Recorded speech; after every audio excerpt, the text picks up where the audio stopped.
नांदगावमध्ये महाशिवरात्री निमित्ताने नांदेश्वर महादेव मंडळाचे सेवेकरी यांच्या वतीनं शहरातील शनी मंदिर, सोन्या मारुती चौक, बालाजी चौक, भगवान काकळीज व्यायामशाळा, श्रीराम मंदिर या प्रमुख मार्गाने ढोल ताशांच्या गजरात नांदेश्वर महाराजांच्या मुकुटाची पालखी मिरवणूक वाजत गाजत काढण्यात आली।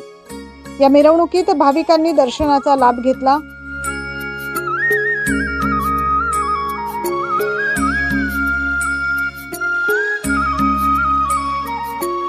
पहाटे 4 वाजेपासून नांदेश्वर महादेव मंदिरात दर्शनासाठी भाविकांच्या रांगा लागल्या होत्या।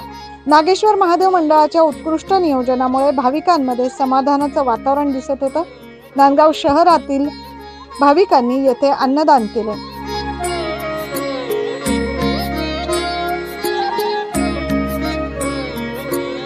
नांदेश्वर महादेव मंदिरातील सेवेकरी बापू खेरणार आणि प्रशांत वाघ, सुहास पुंतांबेकर, गणेश सोर यांनी कार्यक्रम यशस्वीतेसाठी परिश्रम घेतले।